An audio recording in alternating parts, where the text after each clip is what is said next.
ఈ ఉగాది నుండి astrology plus law of attraction తో కొత్త జీవితాన్ని మొదలు పెట్టండి. వెంటనే జేకేఆర్ గురువు గారి పర్సనల్ అపాయింట్మెంట్ తీసుకోండి. నమస్కారం. మనతో ఈరోజు ఆధ్యాత్మికవేత్త, జ్యోతిష్య పండితులు బ్రహ్మశ్రీ మాడుగుల శివప్రసాద్ గురువు గారు ఉన్నారు. వారితో మాట్లాడదాం. నమస్కారం గురుగారు. ఆశీర్వచనం తల్లి. గురుగారు, మార్చి 29న షష్టగ్రహ కూటమి రాబోతుంది. దానివల్ల మనకు ఏమైనా ప్రమాదం జరిగే అవకాశాలు ఉన్నాయా గురుగారు? శ్రీ మహాగణాధిపతయే నమః. ఐం మహాసరస్వత్యే నమః. శ్రీ లలితాంబికాదేవియే నమః.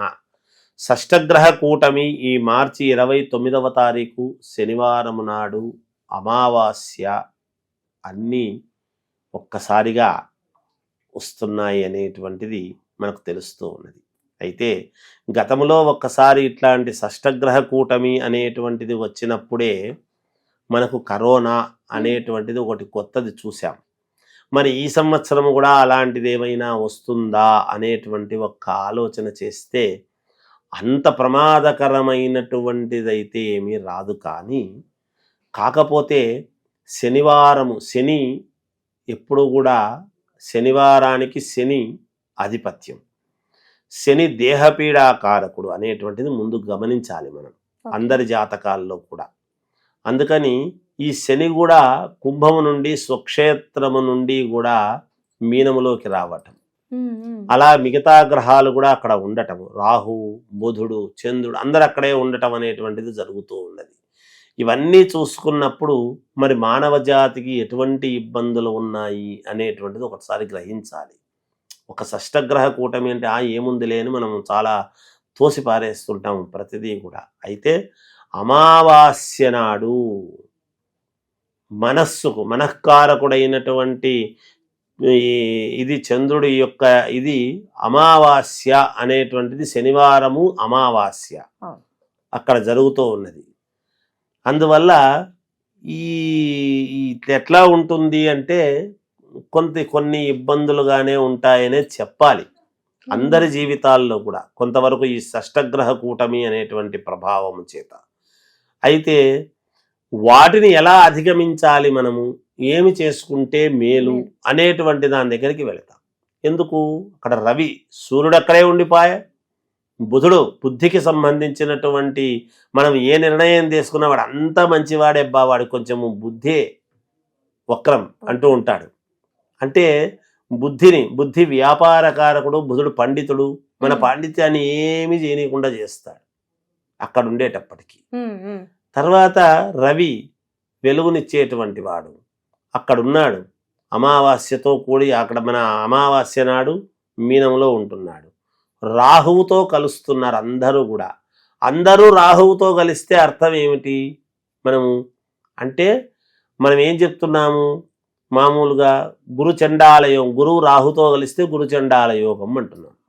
మరి అన్ని గ్రహాలు చండాలం పట్టినట్టే కదా. అప్పుడు చండాలం అంటే ఏమిటి అంటే అవి చూపించేటువంటి యోగాలను ఏ గ్రహం అయితే మంచి యోగం చూపిస్తుందో ఆ యోగాన్ని చూపించకుండా రాహువు అడ్డం పడడం.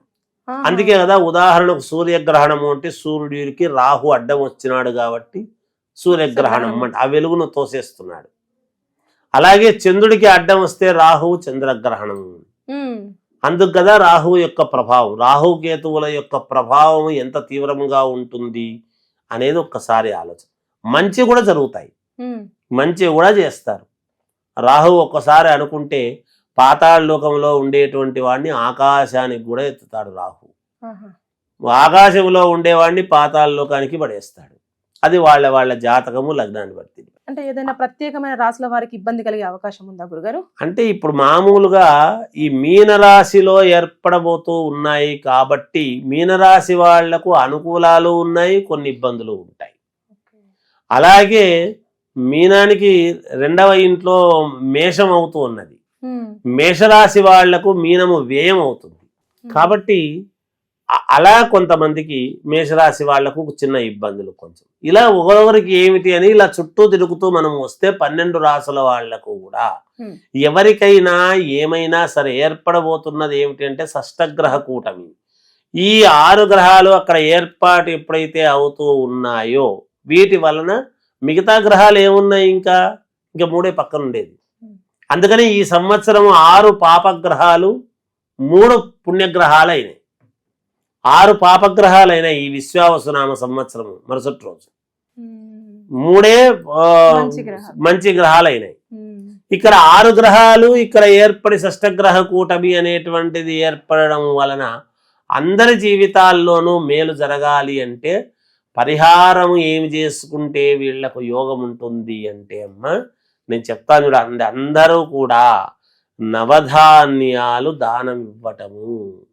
6 గ్రహాలు మిగిలిన 3 కదా, వాటిని ఎప్పుడు కూడా మనము నవగ్రహాలను ఎప్పుడు కూడా ఒకే పానమట్టంలోనే చూస్తాం, పక్కన చూడడానికి లేదు.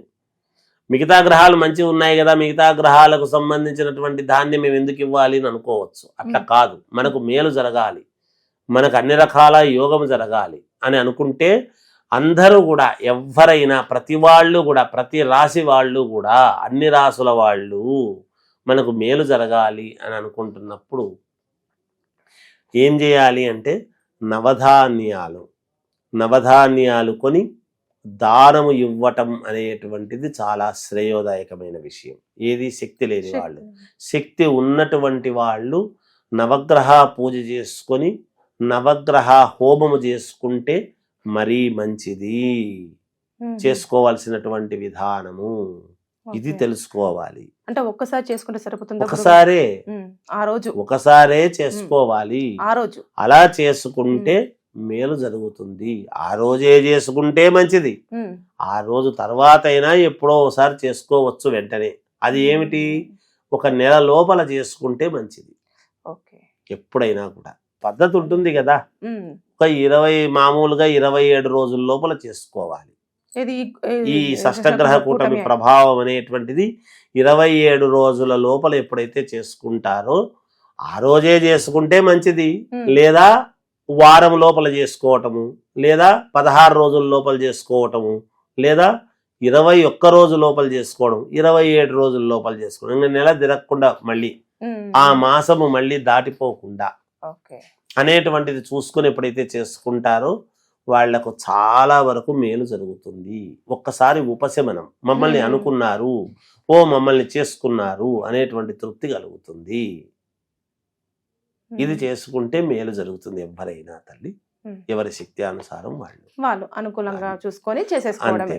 నవగ్రహ హోమము శక్తి ఉండేటువంటి వాళ్ళు, శక్తి ఉన్నా కూడా హోమం ఏం చేస్తాంలే, ఏముందిలే, మనం చేయగలిగింది ఏం లేదు.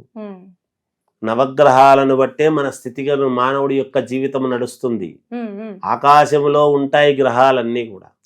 మనకు ఆకాశాన్ని బట్టే కదా, మనకు ప్రకృతిని బట్టే మన యొక్క మార్పు, మన శరీరంలో మార్పులు జరుగుతాయి. ఇప్పుడు విపరీతమైనటువంటి గాలి వచ్చింది అనుకోండి పంచభూతాల్లో, ఆ గాలిలో కాలుష్యం వల్ల మనం పీలిస్తే మనకు అనారోగ్యం రాదా? వస్తుంది. ఛాయ పైన ఇది పడేటువంటి ఎప్పుడు కూడా గ్రహాల యొక్క ఛాయ ఎప్పుడైతే మనకు వాతావరణం ఎప్పుడైతే ఆకాశంలో మార్పు జరుగుతుందో మనలో కూడా మార్పులు వస్తాయి ఖచ్చితముగా. అందువల్లనే కదా ప్రతి వాళ్ళ యొక్క జాతకంలోనూ దీనికి ఒక ప్రామాణికం. అందుకని పుట్టుక అనేది ఎప్పుడైతే ఉందో ఆ యొక్క ప్రభావము గర్భములో ఉన్నప్పటి నుంచి బయటపడిన తర్వాత కూడా మళ్ళీ జీవి కాలంలో కలిసిపోయేంత వరకు గ్రహాల మీదనే ఆధారపడి ఉంటుంది. కాబట్టి తప్పకుండా నవగ్రహాలకు సంబంధించినటువంటి పూజ చేసుకొని తీరాలి. నవగ్రహ హోమం చేసుకోవాలి. శక్తి ఉన్న వాళ్ళు చేసుకోవాలి, శక్తి లేని వాళ్ళు ఆ తీసుకుపోయి దానం ఇవ్వటం అనేటువంటిది చేసుకుంటే అందరికీ మేలు జరుగుతుంది. అందరికీ మేలు జరగాలనే ఈ తాపత్రయం. వ్యాపారస్తులకు కానీ, ఉద్యోగస్తులకు కానీ, రాజకీయ నాయకులకు కానీ, ఎవరైనా సరే, ఏ డిపార్ట్మెంట్ లో ఉన్నా సరే, ఏ డిపార్ట్మెంట్ లో ఉండినా ఎవరైనా చేయాల్సిందే.